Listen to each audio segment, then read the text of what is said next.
कहानी की शुरुआत में हमें एक ऐसी दुनिया दिखाई जाती है जहां पर फ्यूचर में ह्यूमैनिटी की वजह से अर्थ को बहुत ही ज्यादा डैमेज सहन करने को मिलता है। इन सब की वजह से लोग अर्थ को छोड़कर यहाँ से कहीं दूर भाग जाना चाहते हैं। कुछ समय बाद एक अजीब सा काला गोला मार्स ग्रह के पास में प्रकट हो जाता है, जिससे सभी लोग बहुत ही ज्यादा अचंभित हो जाते हैं कि आखिर एक ऐसा प्लैनेट अचानक से मार्स के बगल में कहां से आ गया। इस वजह से 6 एस्ट्रोनॉट्स को एक स्पेसशिप जिसका नाम एक्लीज था उस बारे में इन्वेस्टिगेट करने के लिए भेजा जाता है। 8 महीने तक वो सभी लोग हाइबरनेशन में रहते हैं। उनमें से एक लड़की कालरा अपनी माँ और अपनी बहन के बारे में याद करती है, जो कि 2 साल पहले एक एक्सीडेंट में मारे गए थे। जब उस ब्लैक स्फीयर तक पहुंचने के लिए सिर्फ 8 घंटे बाकी थे, तब सभी क्रू मेंबर्स को जगा दिया जाता है। हाइबरनेशन पॉड से बाहर आकर सभी लोग अपने हाथ पैर स्ट्रेच करते हैं, क्योंकि वो काफी समय से अंदर थे। तभी कार्ला नोटिस करती है कि र्यूबिन नाम का एक मेंबर अजीब तरीके से बिहेव कर रहा होता है, क्योंकि ये हाइबरनेशन पॉड्स में उसका पहला टाइम होता है।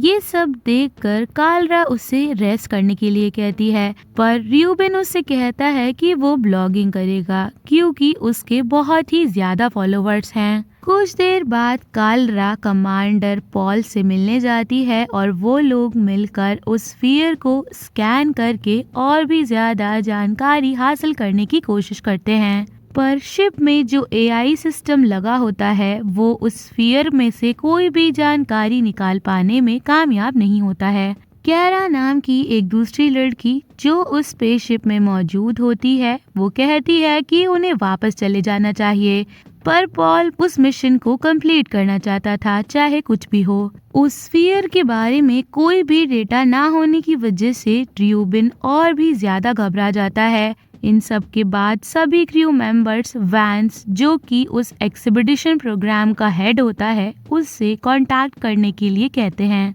जब वो वैन से कांटेक्ट करते हैं तो वो उन्हें बताता है कि पृथ्वी के लोग उस स्फीयर के बारे में जानने के लिए बेहद उत्सुक हैं, इसीलिए वो बिना उस मिशन को कंप्लीट किए वापस नहीं आ सकते हैं। कुछ समय बाद कालरा को अचानक से उसकी माँ की आवाज कॉरिडोर्स में से आने लगती है, पर उसे वहाँ कोई भी दिखाई नहीं देता है। उसी वक्त र्यूबिन भी अपने कमरे में किसी की फुसफुसाहट से अचानक से जाग जाता है। जब कालरा अपने रूम में वापस जाती है तो वैंस उसे वीडियो कॉल करता है और वो उससे अपनी सेहत का ख्याल रखने के लिए कहता है, क्योंकि वो उसे बहुत ही ज्यादा टेंस लग रही होती है। पर ये सब सुनकर कालरा कहती है कि वो ठीक है, और तभी अचानक से वो वीडियो कॉल कट हो जाता है और सिस्टम का एआई उन्हें इन्फॉर्म करता है कि उस शिप में कुछ अनोमली आ गई है उस स्फीयर की वजह से। इन सब से कालरा भागकर शिप की डेक पर जाती है, जहां वो देखती है कि वो स्फीयर एक बीम को उनकी शिप के ऊपर प्रोजेक्ट कर रहा होता है।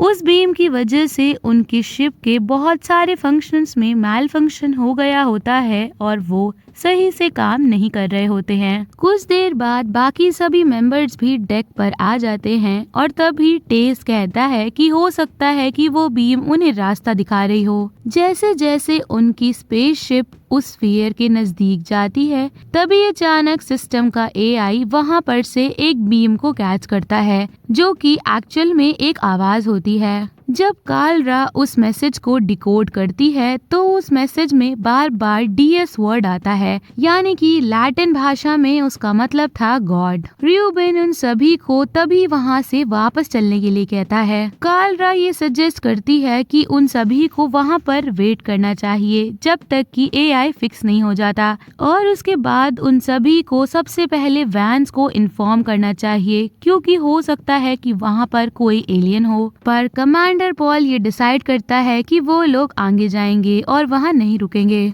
कुछ देर बाद वो सभी र्यूबिन को ढूंढते हुए जाते हैं, जहां वो देखते हैं कि वो एक कॉरिडोर में अकेला बैठकर रो रहा होता है। वो उन सभी को बताता है कि लाइट का मतलब है कि ये गॉड का जजमेंट डे है और वो ये सब जानता है क्योंकि उसे ये सब उन आवाजों ने बताया है। र्यूबिन एक बार फिर उन सभी को उस मिशन को कैंसिल करने के लिए कहता है और फिर वहाँ से चला जाता है। उन सभी के बाद वो लोग एक ग्रुप डिस्कशन करते हैं और अपनी अपनी थ्योरीज को शेयर करते हैं। वो ये सोचते हैं कि अगर वहाँ कोई एलियन ग्रुप होगा तो वो उससे डायरेक्टली ब्लास्ट भी कर सकते हैं। पॉल डेक्स से अल्प को कॉल करता है और उसे कहता है कि आइंदा से कभी भी किसी को भी उड़ाने की बात वो इस शिप पर नहीं कहेगा। जैसे जैसे उनकी शिप उस जायंट स्फीयर के पास जा रही होती है तभी अचानक कालरा और र्यूबिन को वो वॉइसेस और भी ज्यादा तेजी से सुनाई देने लगती हैं।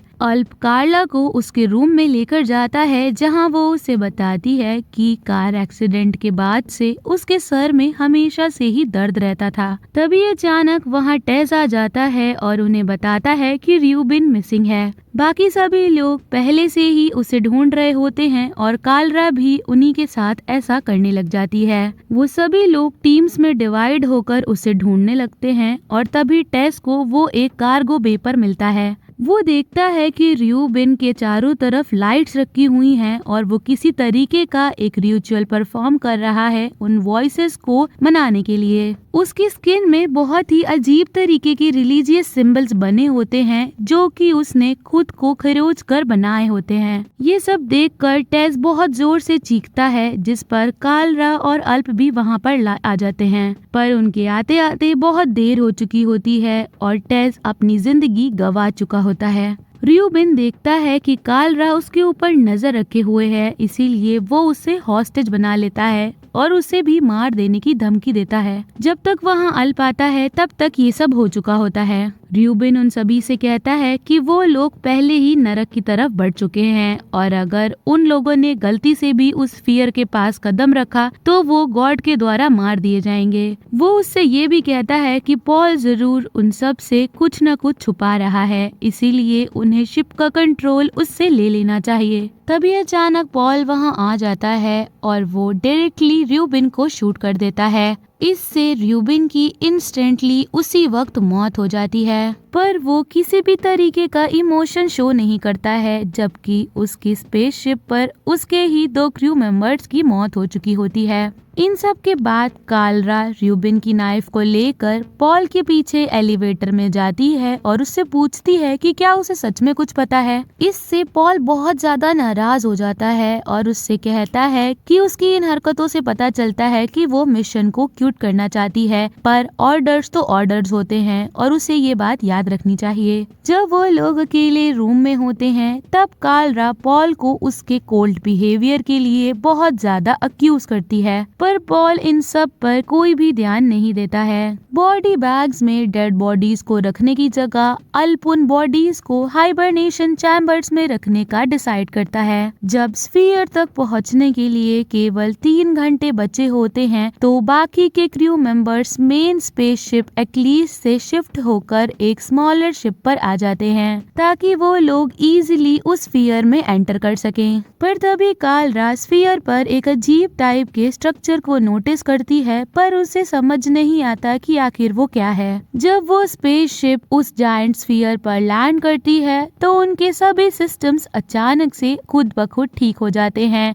और तभी उन्हें वैंस की तरफ से एक वीडियो कॉल आता है। वो उन्हें बताता है कि उस तरीके के 10,000 स्ट्रक्चर जैसे कि कालरा ने देखे हैं अचानक से ही पृथ्वी पर आ गए हैं, पर वो किसी भी तरीके का इन्वेजन अभी शो नहीं कर रहे हैं। इन सब से वैंस उन सभी को जल्द से जल्द उस स्फीयर की मिस्ट्री सॉल्व करने के लिए कहता है। पॉल कार्ला और अल्प को इन्वेस्टिगेट करने के लिए बाहर जाने के लिए कहता है, पर तभी सीन उनसे कहता है कि उन्हें वहाँ एक साइंटिस्ट और वॉलंटियर्स की जरूरत भी पड़ेगी, इसीलिए उसे भी उनके साथ जाना चाहिए। वो तीनों लोग स्पेसशिप के स्पेस सूट्स को पहनकर बाहर जाते हैं, जबकि पॉल उन्हें कैमरा से देख रहा होता है। वो स्फीयर पूरी तरीके से ब्लैक होता है, इसीलिए उन्हें कुछ भी सफाई से नजर नहीं आ रहा होता है। यहाँ तक कि कालरा का कैमरा भी कोई भी चीज को पिक नहीं कर रहा होता है। जब वो वहाँ की जमीन को टच करती है तो वो कहती है कि यहाँ की जमीन एक ऐसे एलिमेंट से बनी हुई है जो कि अर्थ पर भी पाया जाता है।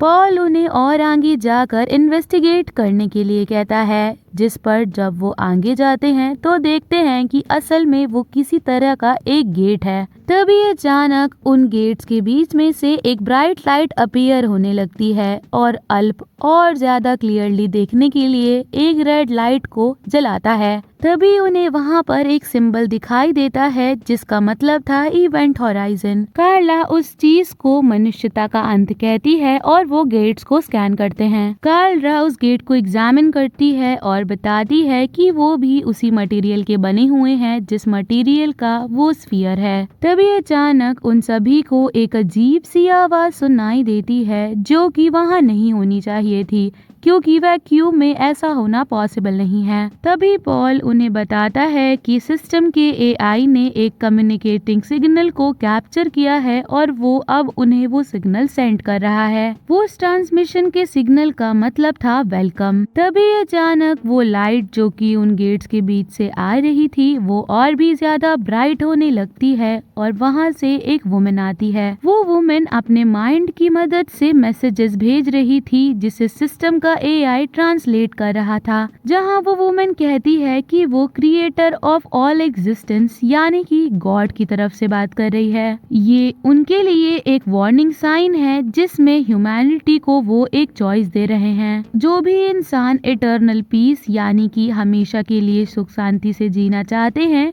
उन्हें उस गेट के अंदर जाना होगा और कालरा को चुना जाता है उन लोगों को वो रास्ता दिखाने के लिए। जो भी लोग सुख शांति से और बिना दर्द के जीना चाहते हैं वो उस गेट के अंदर आ जाएं और जो उसके अंदर नहीं आना चाहते हैं वो उस वक्त मारे जाएंगे जब ये स्फीयर पृथ्वी से टकराएगा। तभी अचानक वो वुमेन कालरा की मदर में कन्वर्ट हो जाती है और उसे बताती है कि उसके लिए गेट के उस तरफ कोई इंतजार कर रहा है। ये सब देखकर कालरा तो जैसे हिप्नोटाइज ही हो जाती है और वो उस गेट के उस तरफ चली जाती है। वहाँ पहुंचकर वो देखती है कि वो एक गोल्डन सिटी के बाहर खड़ी है और उसे कार एक्सीडेंट्स की अपनी मेमोरीज याद आती हैं। तभी कालरा को अपनी बेटी नजर आती है और इसके पहले कि वो उससे मिल पाती अचानक से कालरा की आंख खुलती है और वो खुद को शिप की एक टेबल पर पाती है। तभी अचानक उसे कन्वर्जन्स आने लगते हैं और जब वो जागती है तो उसे समझ नहीं आता कि आखिर उसके साथ क्या हो रहा है। अल्प उसे समझाता है कि जब वो उस गेट से बाहर आई तो वो खड़ी भी नहीं हो पा रही थी, इसीलिए वो उन्हें शिप पर वापस ले आया और उनका दोस्त सीन वहाँ से वापस नहीं आ पाया है। तभी अचानक वैंस का उन्हें वीडियो कॉल आ जाता है और उनकी बात बीच में ही रुक जाती है। वैंस वो सारी बातें जानना चाहता था जो कालरा ने वहाँ पर एक्सपीरियंस की थी। तभी कालरा उन्हें उस गोल्डन सिटी के बारे में बताती है और वो लोग उसे हेवन कहकर बुलाते हैं। वो उन्हें अपनी फैमिली के बारे में नहीं बताती है और जब वैंस उससे और सवाल पूछता है तो भी वो ज्यादा कुछ डिटेल्स नहीं बताती है, जिससे वैंस को ये यकीन हो जाता है कि वो कुछ छुपा रही है। जब पॉल उस रूम से चला जाता है तब कालरा अल्प से सीन की डेथ का एक्चुअल रीजन पूछती है, जिस पर वो कहता है कि उसका सूट रप्चर हो गया था, पर कालरा को इस पर विश्वास नहीं होता है। तभी कालरा अल्प से और भी ज्यादा क्वेश्चंस पूछती है, जिस पर वो उसे और ज्यादा आराम करने के लिए कहता है। कालरा उस फियर पर वापस जाकर उसे और भी ज्यादा एक्सप्लोर करना चाहती थी, पर अल्प उसे बताता है कि स्पेसशिप तो पहले ही वापस की तरफ जाने लगी है, यानी कि वो अर्थ की तरफ जा रही है। कालरा वहाँ से उठकर बाहर जाती है और अल्प उसके पीछे पीछे आता है।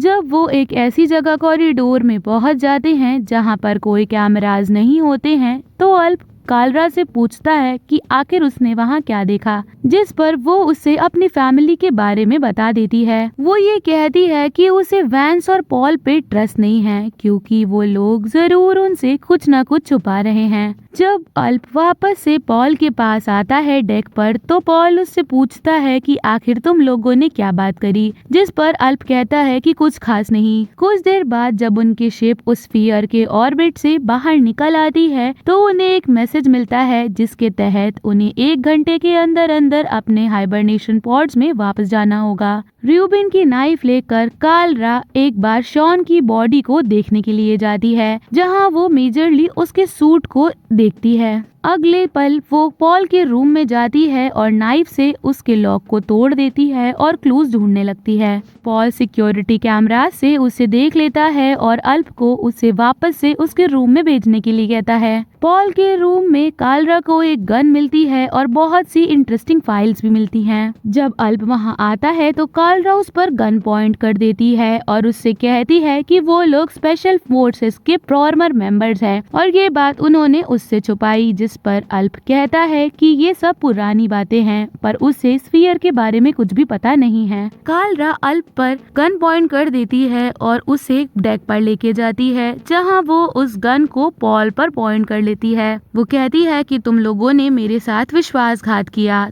तुम लोगों ने सीन को गन शॉट से मारा है और मैंने ये चेक किया है। तभी अचानक वैंस का उन्हें वीडियो कॉल आता है, जिस पर वो कालरा को एश्योर करता है कि वो लोग उसके दुश्मन नहीं हैं और उनके सभी साइंटिस्ट्स को ये बात पर यकीन है कि कालरा ने एक्चुअल में हेवन देखा है। वो उन लोगों को अर्थ पर लोगों की एक फुटेज दिखाता है जो कि उस फुटेज को देख रहे होते हैं, जो कि उन लोगों ने उस स्फीयर से ली होती है और अब वो अर्थ को छोड़ने के लिए डेस्परेट होते हैं। इन सब से जब कालरा डिस्ट्रैक्ट होती है तो पॉल उस पर अटैक कर देता है, पर कालरा उसी वक्त उसके चेस्ट में शूट कर देती है, जिससे उसकी वहीं डेथ हो जाती है। तभी वो नोटिस करती है कि लड़ाई में उसके भी स्टमक पर चोट लग गई है, जिससे वो ब्लीड कर रही है। जब वो अल्प की तरफ गन पॉइंट करती है तो वो मान लेता है कि उसने सीन को गन शॉट से मारा था। हालांकि वो उसे नहीं मारना चाहता है, क्योंकि वो भी उस फियर के बारे में असली सच्चाई जानना चाहता है और ये भी कि उसने क्या देखा।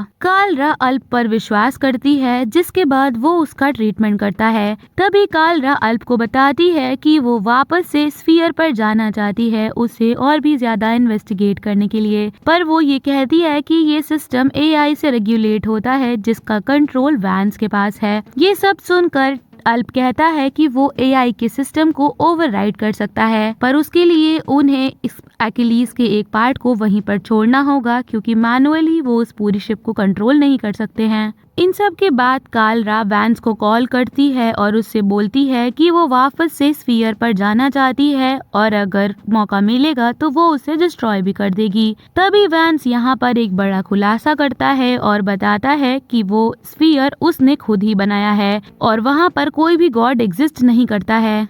उसने ऐसा किया अर्थ पर 6 बिलियन लोगों की जान बचाने के लिए और बाकी के 15 लोगों को छोड़ने के लिए, क्योंकि अर्थ बहुत ज्यादा ओवर पॉपुलेटेड हो गई है और वहाँ पर कोई भी भगवान नहीं है और वहाँ पर जो गेट है वो कभी भी अर्थ को डिस्ट्रॉय नहीं कर सकता है। ये सिर्फ इसीलिए किया गया था ताकि लोगों के मन में डर बैठ जाए और वो अर्थ की रिस्पेक्ट करें। ये गेट इसलिए बनाया गया था ताकि लोगों को विश्वास हो जाए कि वो हेवन में एंटर कर रहे हैं, पर एक्चुअल में वो मर रहे थे। कालरा को कुछ भी समझ में नहीं आता है, क्योंकि उसने तो वहाँ पर अपनी फैमिली की आवाज सुनी थी। तब वैंस एक और खुलासा करता है, जिसमें वो बताता है कि उसने उसके हेड में एक चिप इंस्टॉल कर दी थी जब उसका एक्सीडेंट हुआ था। इसका मतलब था कि ये एक बड़ा प्लान था जो कि वैंस ने पहले से ही प्लान किया था और कालरा तो उसका बस एक पार्ट थी। इस सब को सुन करके कालरा वैंस को एक मॉन्स्टर कहती है और एक कहानी बताती है जो उसकी माँ उसे हमेशा सुनाया करती थी, और वो बताती है कि उसकी माँ कहती थी कि हर कोई जीने का एक चांस डिजर्व करता है। तभी अल्प जो होता है उसने सिस्टम को ओवरराइड कर दिया होता है, जिससे वैंस को ये समझ आ जाता है कि वो लोग